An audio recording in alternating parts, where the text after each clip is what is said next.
Hello and welcome to grammar class. Today's topic is particles in English grammar. To begin with, please remember particles are different from participles. So then the question arises, what are particles in grammar? Well, remember these three key points to understand the concept of the particle in grammar. Number one, a particle has no definite meaning on its own, but it performs a grammatical function. So we can say that a particle is a function word with no lexical or word meaning. However, when it is used along with a verb, it creates a new meaning in a phrasal verb or an infinitive. In this way, a particle does not belong to any regular word class or part of speech. So the particle is a distinct word class. It's different from the regular 8 parts of speech. In short, a particle performs certain grammatical functions such as creating phrasal verbs or infinitives among others. Now here are some examples of particles on your screen. In the first sentence, I want to ask a question. The word to performs a grammatical function. It's used along with the verb ask to form an infinitive to ask. But here the word to has no clear meaning on its own. It looks like a preposition, but in fact it's a particle. In the next example, carry out my order at once. The word out is not used in its lexical meaning. Together with the verb carry, it creates a new meaning, to execute. So in the phrasal verb carry out, the word out is a particle. Later in the video, I am going to tell you why it's not a preposition here. Hurry up, we are already late. In this sentence, hurry up is a phrasal verb. But here the word up does not denote any upward direction. But together with the verb hurry, it creates a phrasal verb meaning to make haste. So clearly, up is a particle here. But there are other types of particles as well. For example, well, what's the matter? Here the word well acts as a filler. It creates a context for the speaker. It shows his attitude or mood. In this sentence, the word well has no clear meaning on its own. But it certainly performs a grammatical function, as I explained just now. Hence, the word well is a particle here. It's not an adverb, nor any other regular part of speech. You see, in English grammar, there are 4 types of particles. Grammatical particle, adverb particle, discourse particle, and negative particle. Now one by one, I am going to explain each of these in detail. Please stay tuned. First up, infinitival or grammatical particle. When the word to acts as an infinitive marker before the base form of a verb, it's called the particle to. Why? Because here it does not have a clear meaning on its own, but it performs the grammatical function of forming an infinitive with a verb.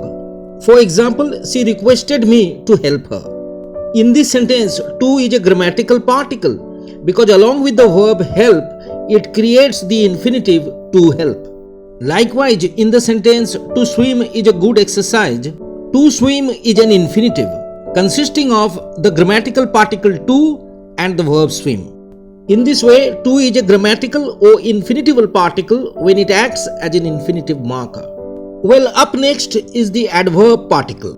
Well, the adverb particle follows a verb to create a phrasal verb. The adverb particle does not have a definite meaning on its own, but it modifies a verb to create a whole new meaning in a phrasal verb. For example, I couldn't make out his handwriting. To make out is a phrasal verb which means to understand. The word out is not used in its original meaning here. It modifies the verb make to create a new meaning, to understand. The word out does not have its own meaning, but it does the work of an adverb. In this way, it's an adverb particle here. In the next example, she turned down his proposal. Down is also an adverb particle. Why? Because the word down is not used in its lexical meaning here. It pairs with the verb turn to create a phrasal verb turn down, which means to reject. In this way, an adverb particle doesn't have its own meaning, but it pairs with a verb to create a new meaning. In the sentence, give up smoking, up is an adverb particle. Here too, up does not denote any direction. The verb give and the particle up together constitute the phrasal verb give up, which means to stop or to quit. So you see, in these examples, the three words out, down and up are particles, not adverbs. Simply because they are not used in their lexical or original meanings here. On the contrary, they pair with their respective verbs and create phrasal verbs with a new meaning. The word discourse means speech or conversation. The discourse particle also performs multiple grammatical functions. A discourse particle is not used in its lexical meaning, but it creates or changes context, and it's used as a filler between sentences. For example, in the sentence, now let's discuss the next chapter, the word now is not used as an adverb, but as a discourse particle. It helps introduce a new topic here. Similarly, in the sentence, well, we must do something about it, the word well is a discourse particle and not an adverb. It serves as a filler in a pause during the conversation. It also denotes the speaker's attitude of determination. Now look at the last example. Anyway, what's the time now?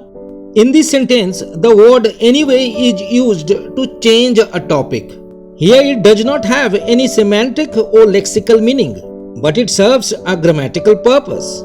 So anyway is another example of the discourse particle. Some other common discourse particles include like, so, o, etc.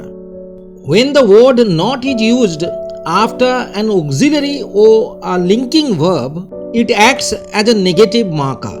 It lends a negative sense to the sentence. So not is called a negative particle. For example, he did not speak the truth. In this sentence, the word not is used as a negative marker after the auxiliary did. Thus, it's a negative particle. In the next example, life is not a bed of roses. The word not follows the linking verb is as a negative marker. In this way, not is used as a negative particle. Now we are going to study the concept of the particle movement or the particle shift. Well, as you know, in a phrasal verb, the adverb particle comes right after the verb it combines with. But if the phrasal verb has an object to it, sometimes the adverb particle is moved or shifted away from the verb to the right of its object. This is done to lay emphasis on the object. This practice of moving the adverb particle away from its verb to the right of the object is known as the particle movement or the particle shift. The particle shift is not always possible if the object is a noun. However, if the object is a pronoun, the particle shift is a necessity. I mean, the adverb particle always comes after the pronoun object. Now see some examples of particle movement on your screen. In the sentence, John put out the light, the adverb particle out comes right after the verb put in the phrasal verb put out. However, if we want to lay emphasis or stress on the object light, we have to shift the adverb particle out to its right. John put the light out. This is an example of particle movement. Again, in the sentence, I cut down the tree, the adverb particle down has come right after the verb cut in the phrasal verb cut down. But if you wish to stress on the object tree, you have to shift the adverb particle down to its right. I cut the tree down. But remember, this particle shift is not possible with all phrasal verbs. However, as I said earlier, if the object is a pronoun, the particle is always shifted away from the verb to the right of the object. For example, I cut it down. We cannot say I cut down it. Well, now as you can see, particles and prepositions often look identical. So how to distinguish between a particle and a preposition? We know that a particle has no definite semantic or lexical meaning on its own. It creates a new meaning along with a verb in a phrasal verb. On the other hand, a preposition has a clear lexical meaning of its own. Moreover, a preposition always introduces a prepositional phrase in a sentence, but a particle is only attached with a verb in a phrasal verb. And since a preposition always initiates a preposition phrase, the entire preposition phrase can be shifted to the beginning of the sentence. But a particle cannot be moved as a phrase to the start of a sentence. So these are the fundamental differences between a particle and a preposition, although they may look alike. For example, in the sentence, Tom ran up a huge bill at the hotel, up is a particle. Why? Because here the word up combines with the verb ran to create a phrasal verb, ran up, meaning to allow a bill. Now look at the next sentence. Tom ran up the hill easily. Here the word up is a preposition because it introduces the preposition phrase up the hill. We can even shift this preposition phrase to the beginning of the sentence. Up the hill, Tom ran easily. But in the previous sentence, the expression up a huge bill makes no sense. It's not a preposition phrase. In the next example, how did you come by your missing purse? Come by is a phrasal verb which means to discover by chance. Here the word by is not used in its literal or lexical meaning. It's a particle in the phrase come by. But in the next sentence, he will come by train. By is a preposition introducing the preposition phrase by train. We can shift this preposition phrase by train to the beginning of the sentence. By train he will come. In this sentence, by is a preposition and come by is not a phrasal verb.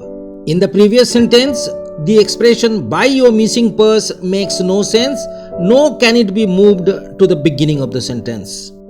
And then in the sentence, put the cap on is an adverb particle, moved to the right of the object cap. Put on is a phrasal verb. But in the next sentence, put the cap on the table, on is a preposition and on the table is a preposition phrase. That's the end of today's class. Hopefully you liked the video. Please be sure to like, comment, share and subscribe to our channel, and do not forget to click the notification bell for more grammar content. Thanks for watching.